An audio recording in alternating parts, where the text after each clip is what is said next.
Frank J. Avella with the Contending. George Sikharulidze captivating and perceptive new film, Panopticon, is George's international feature Oscar submission. And a remarkable achievement. I want to welcome George. Hi, George. Thanks, Frank. Thanks for having me. You're welcome. I just think this is an extraordinary film, and I can't believe it's your debut feature. Well, thank you. I mean, that's very kind of you. I want to start by asking how it feels to be in the Oscar conversation.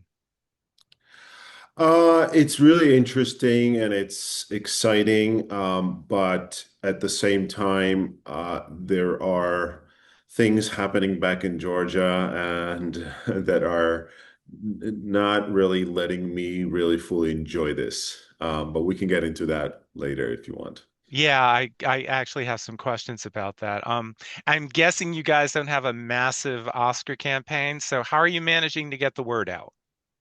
Well, we're working with a company, and I think they're doing a great job to get the word out. And when you're talking about a small country with a small film industry and not a huge, support for the campaign, you do what you can, But there's also always hope that the film can speak for itself and do its part, but it's an honor to be in this position as it is already. So, anything else is a bonus. I have to tell you, I feel like it happened with Waves last year, Chechnya's submission, and Panopticon for me. I don't know if you saw, but in my international feature coverage, it's in my top 15. Well, thank you again. I mean, that's very generous. I know you're talking about the Czech film, right? Yeah, From Czech Republic. Yeah, I saw it in Karlovy Vary. Yeah, it was a really interesting run. yeah. So I want you to speak a little bit about your background in terms of what made you want to get involved in cinema. Oh, well, I left Georgia when I was 18 to come to the States, and I didn't really know what I wanted to do with my life. I always loved watching films, but then again, who doesn't as a kid? So I figured, let me just study media communications, and then it's broad enough of a field for me to figure out later what I wanted to do. And then within that, I took a class called Film History Informed. This was at NYU. And that was the class that really encouraged me to start thinking seriously about cinema. And I experimented with making a little short film.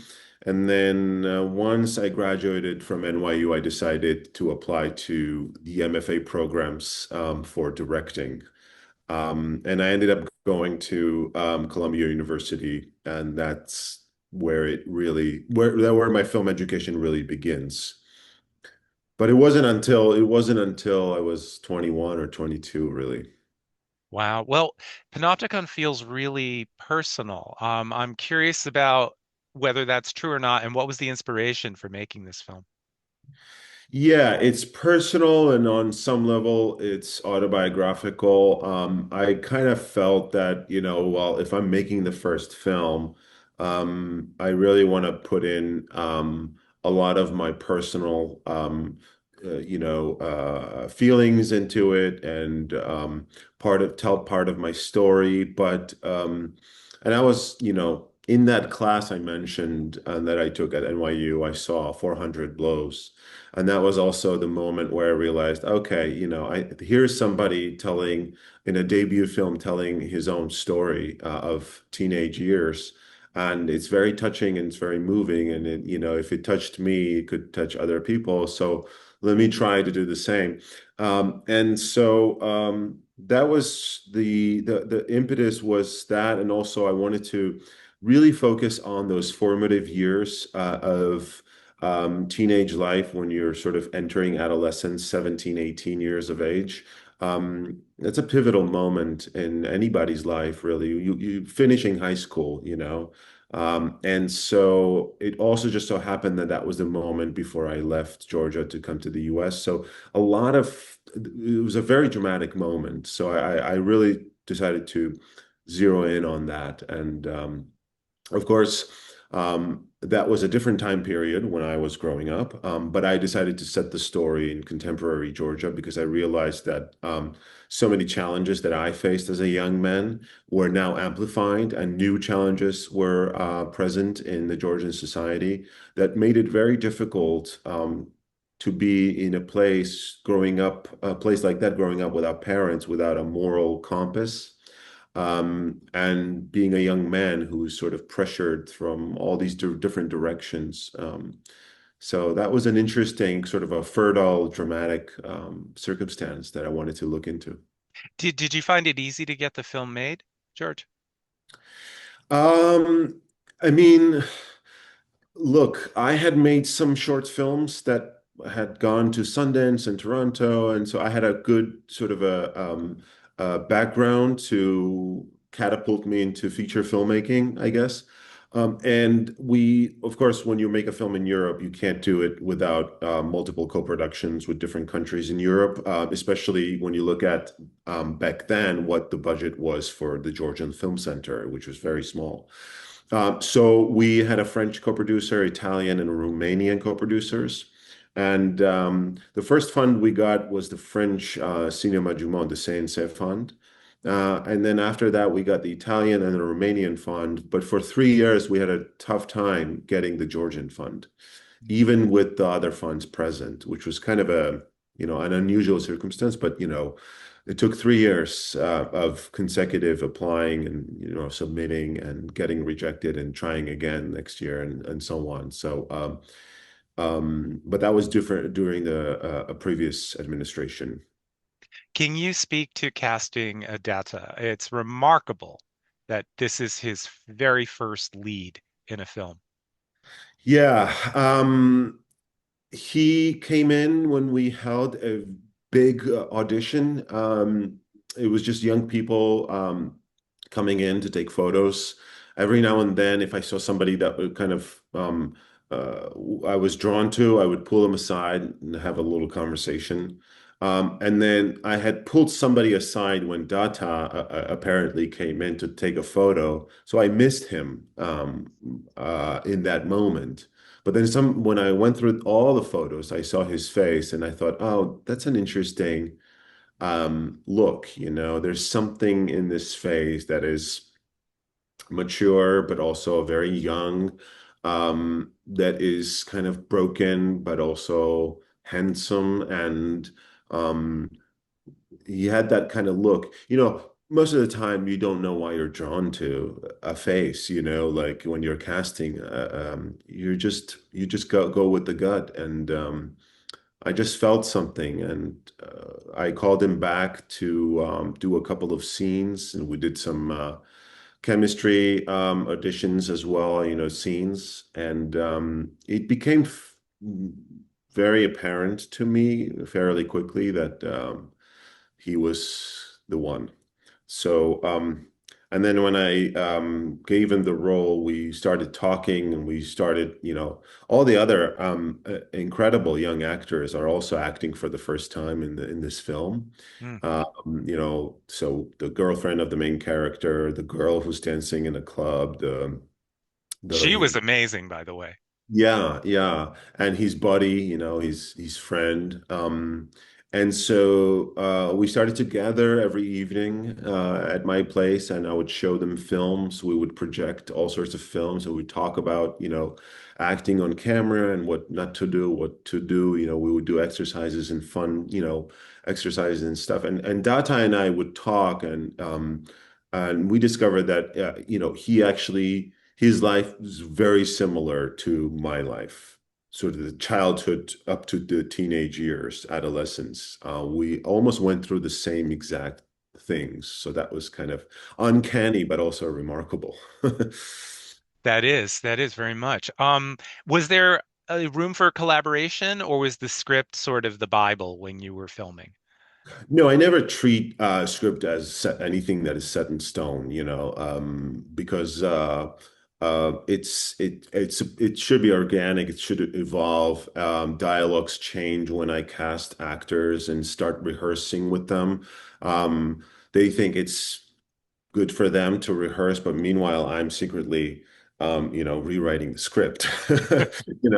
Because very often, if especially in the rehearsal, you give them space and room to ad lib and improvise. Stuff comes out that, is far better than what I wrote. So I try to listen to that, be attuned to all sorts of changes. So the script for me is sort of like very amorphous thing. It's never really done until I'm editing the film, actually. I love that.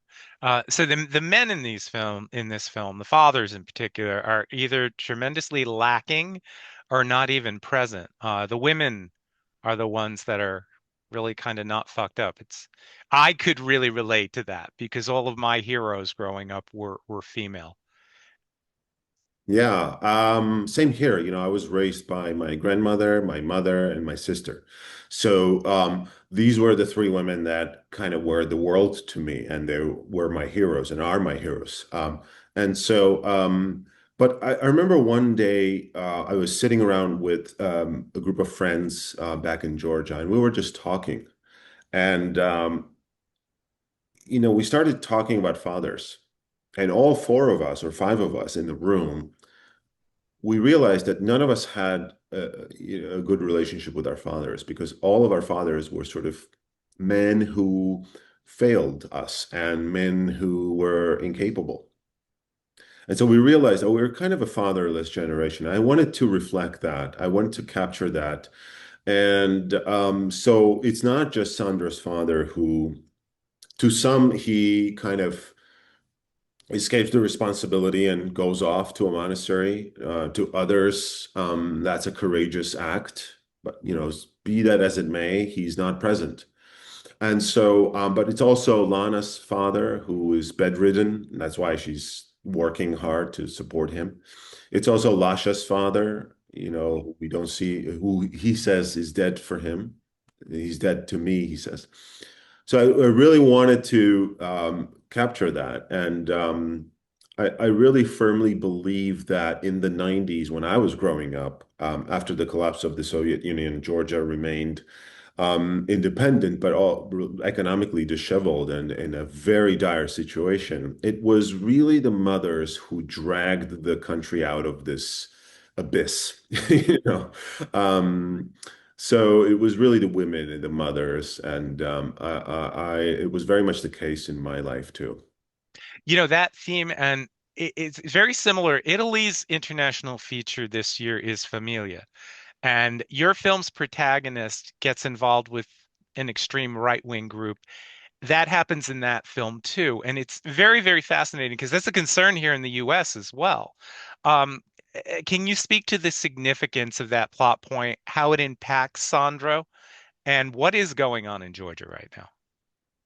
Well, so just to answer the first part of the question, when I was writing the script, we were seeing developments in the US. Trump had already been elected. We were seeing things happening in Hungary, in France, in Germany, Italy, you name it. And practically almost all around the world, we see the move towards the far right politics. And so what you see in these movements is that most of the people who radicalize or, are how to put it, invigorated by these movements are young men, Yeah. who are looking for a sense of belonging. They're trying to prove themselves, very often trying to prove themselves to their fathers or have, no father figures around. So that's their way to kind of realize themselves or express themselves. There's a lot of aggression that is bottled up through various reasons. And so I was very much drawn to that, wanted to really look inside and explore. I also wanted to explore, this is maybe slightly off topic, but it's related to this, where sexual misconduct begins in a young man and what are the social currents that lead somebody towards this, behavior. I wanted to kind of put a magnifying glass on that as well. As far as what's happening in Georgia, well, we also saw a rise of sort of far-right movements, especially when I was writing the script. And with that, we had anti-immigration protests, which have calmed since. But what we have now is this very different problem. Now we have essentially the governing party trying to seize control on practically all aspects of life, including the arts. It actually, one of the first places they started to gain full control over was the cinema industry, film industry. And as a result, it caused the dissolution and the collapse of the Georgian Film Center. The previous administration was let go. New people were appointed, people who don't really have anything to do with cinema. And they started to, quote unquote, run the film center. As a result, my colleagues, my friends, all the filmmakers, declared a boycott against Georgian Film Center, um, and which I should also say that is the body that selected Panopticon to be the Oscar submission from Georgia, and I can speak to that as well. But so at the moment, practically all production is halted. People are on the streets protesting as we speak. Our colleagues, our friends, students, teachers, actors, artists, are in prison for protesting peacefully against what the governing party is clearly and unapologetically trying to do. And so it's a very tense and dangerous situation right now in Georgia. Because this body is what selected your film, you must feel like you're caught between a rock and a hard place here.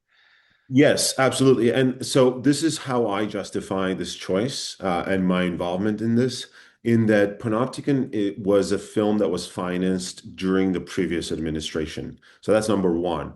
Number two, this is already a finished film. And so the involvement of the film center is not about the censorship. It's not about, they're not telling me what to do, what not to do, what kind of story to tell, what kind of story, what kind of story I can't tell. Um, it's more like it's their duty, it's their obligation as a financing body to send the project to Oscars for a submission. And it's also taxpayers' money, So that's how I see it. As far as would I ever want to submit a new project to be financed by the Georgian Film Center, where they can clearly dictate to me what I can talk about, what I cannot talk about, and enforce their censorship rules? I will absolutely not do that because I don't want to get involved in that kind of collaboration with them. And that's why I made a new film this summer completely independently of the Georgian Film Center or any Georgian company. I just made it completely on my own and produced it and wrote and directed.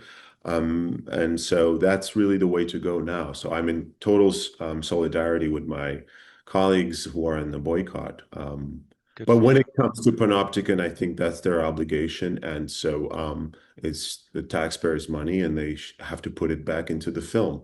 But I will say, though, that a lot of colleagues refuse to send their films for consideration. And this year there were so many really strong films.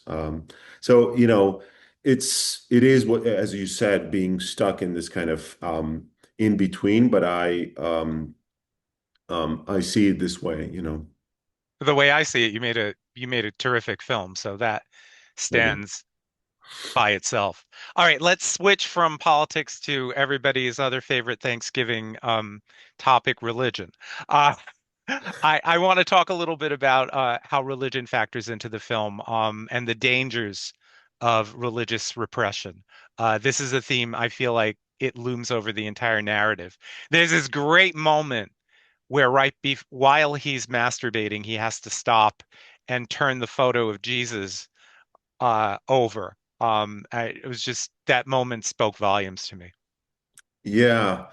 I mean, when I was writing this, I thought, okay, this film is going to be about seeing and being seen, and that's where the title comes through because I thought of Panopticon as in the beginning as a working title to kind of constantly remind myself that, don't just make a film about this young boy, but rather make a film about a generational problem, try to expand the scope of the film. And so Panopticon was a working title that kind of always reminded me of that, of this idea that, being observed can shape your behavior.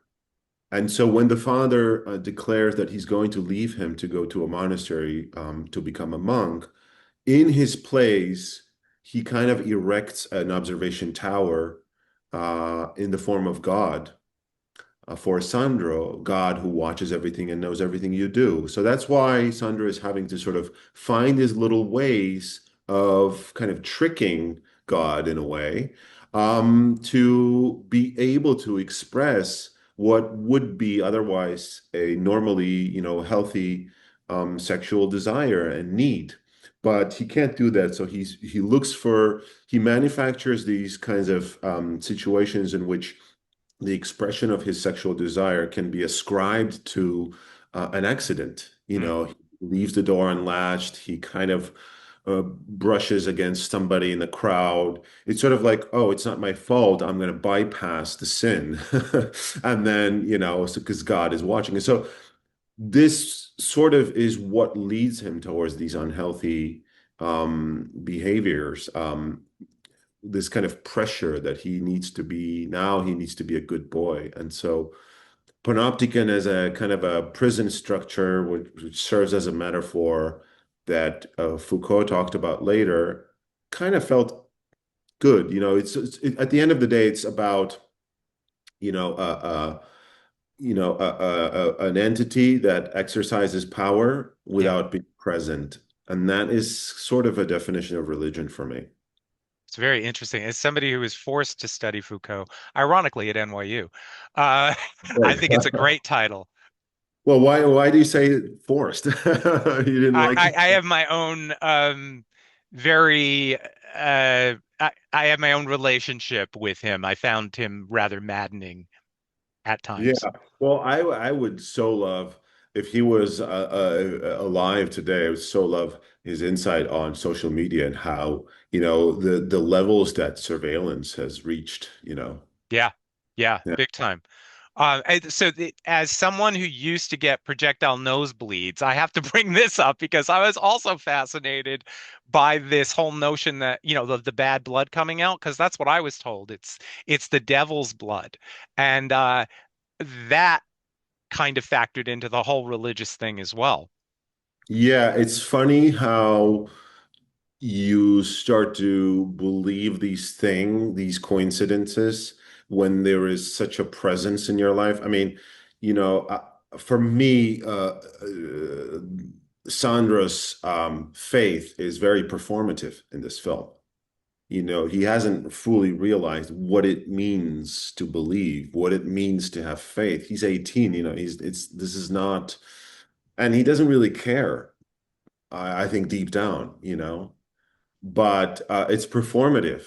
So much so that when his peers, older guys, start to show him respect based merely on the fact that his father is a monk, Hmm. he really internalizes that respect and this kind of newfound status of, oh, I'm respected in the society among older guys. And so he really embraces that fact, the very fact that his father is actually gone and is going to become a monk until he's faced with it in the moment of the consecration. So to me, his faith is performative. I the ID twins in the film. That's another thing I found super fascinating. This recurring inclusion of identical twins. Can you speak a little bit about that? Yeah, I was sort of guided by my own intuition. I knew I wanted to turn the gaze back on Sandro, because throughout the film he engages in this kind of really sort of toxic male gaze, with all these women around him on in public transport, or in a hair salon. And so I had this a hunch that there's going to be a girl he's going to stare down at the in a subway car, but I wanted to introduce the exact same face, the exact same person. It's almost like the mirror looking back at you, and catch him in between where he realizes, oh, he is being observed while he is observing. And so that, turning the gaze back on him was a way to disarm his own gaze. Interesting. Wow. I also have to applaud you about how you ended your film without giving anything away. You managed to send a message of hope, and that was greatly appreciated. I'm glad you thought this way, but it's also for me another example of turning the gaze back on him, but not no longer in a sexual way, And so, yeah, I would like to think that he finds the right path, which, by the way, going back to the earlier thought, it's still the female characters that show him this path, which Yeah. mm, I think is the case for many young men. And so I'm glad you think that. Yeah. Yeah. And is there a US release plan, George? Not at the moment. Not at the moment. But we're talking to people. We'll see what happens. Okay. And you had mentioned the other film that you made, because my final question to you is going to be what's up next? And so can you tell us a little bit about that? Yeah, so I went back to Georgia to make another feature film, this time independently, as I said, without the National Film Center. Because I joined the boycott. And also, I produced it myself with the help of my two producing friends and partners. But it's really, I'm now in full control of it. I wrote and directed it. And so that just feels good, especially in a time that is so difficult right now to make anything in Georgia. So the film is about relationships. It's about love, difficulties of love and sexual relations, and alternative relationship types, and like polyamory and how that can work or how that can fail, and exploring what I feel is very much a concern of my generation. This fact, the fears of starting a family, fears of becoming a parent, fears of commitment, and or being in an open relationship. All of these concerns that have um, really, I don't want to say plagued my generation, because it really works for some people, but it's something that I'm interested in exploring. So the film is called, a very long title. It is Wish I Didn't Know Now What I Didn't Know Then. And we are now in post-production. So Oh, yeah. wonderful. Well, I look forward to seeing it when it comes out. And I do wish you the best of luck with Panopticon, not just here in the US, but at the Oscar race. It does deserve to make it to the top 15 as far as I'm concerned. And people should find a way to see it. I was just speaking to another director about how the Academy should find a way to get these films on a platform, on some streaming platform, so that people could actually watch them.